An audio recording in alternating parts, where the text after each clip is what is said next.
Let's go to a place where most people, anybody in the media will say we never go to, and that is to take on the Republicans themselves. The smugness of the Republicans thinking that they can just pass some bogus, resolution in Congress saying we are so against the government health care, but then they'll fund government health care. Isn't that the same kind of smugness?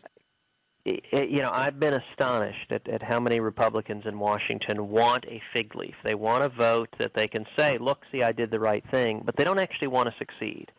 And, we've got a moment of redemption, I think, that is possible for some Republicans, where we actually can successfully defund Obamacare. We've got 63 days to do it. And the reason is the continuing resolution, which funds the federal government, expires on September 30th. And I have publicly said, along with Senator Mike Lee and Marco Rubio and a number of others, that under no circumstances will I vote for a continuing resolution that funds even one single penny of Obamacare.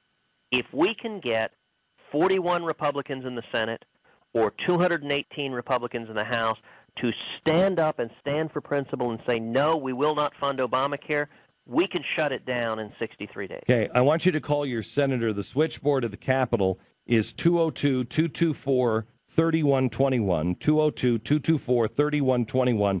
Call the Capitol now and tell them enough is enough. You do not fund universal health care. Do not fund it through the continuing resolution to join Senator Cruz and others in the Republican Party. But I want you to know the Republicans are not for this. In fact, if I may ask you what happened, Senator Cornyn was part of your cabal, and he has now dropped out, and he's decided to side with the big government Republicans. Why? What happened?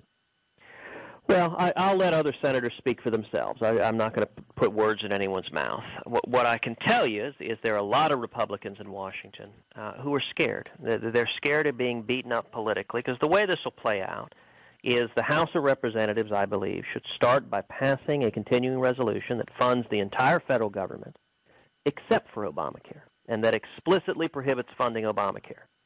The next step, we've seen this play before, is that Harry Reid and President Obama will scream at the top of their lungs, the evil, mean, nasty Republicans are trying to shut down the federal government. And that's when we need to respond and say no. We need to stand together and say no. We have voted to fund the federal government. We want to keep the federal government open. Why is President Obama threatening and trying to shut down the federal government in order to force Obamacare down the people's throats, particularly when it isn't working, when its lead Senate author, Democrat Max Baucus, called it a huge train wreck, when Obama himself has given waivers to major corporations? Why don't the American people get the same waivers he's willing to give huge companies? If we stand together, that's how we win this fight. But right now, at this instant, we don't have enough Republicans standing together. We got 63 days to do that. And the only way to get those votes, to get Republicans to stand up, is for what you just said, Glenn, for the American people, for the grassroots to stand up. We've launched a national website, don'tfundit.com, don'tfundit.com. We're getting people from all over the country to sign a national petition saying, do not spend one more penny funding Obamacare. And people need to call, as you just said, their senators and their House members and say, do not fund Obamacare, stand for principle, and do it now. What are the odds of this? What are the chances that this actually happens, Ted? I mean, how the cabal that you're going up against, I think Americans are so done. I shouldn't say Americans.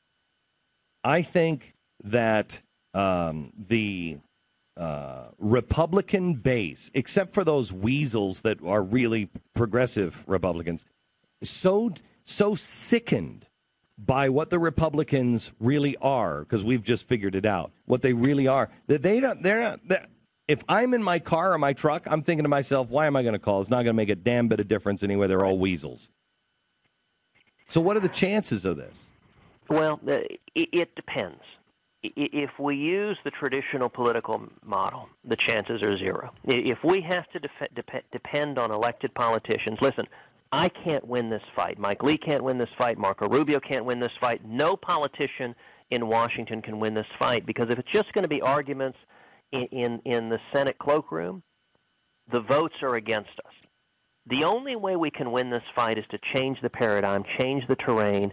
If we see thousands or millions of Americans rise up, pick up the phone, send emails, and just rain down upon our elected officials, the one principle that is true, I think liberty is never safer than when politicians are terrified. And if the American people stand up with such overwhelming numbers that it becomes riskier to do the wrong thing than it is to do the right thing, that's how we win this fight. And so every day for the next 63 days, what I'm going to be spending my time doing is urging the American people to do that, to stand up and take our government back, urge these elected officials that give speech after speech about Obamacare to actually put action where their words are and not vote to fund it. Okay.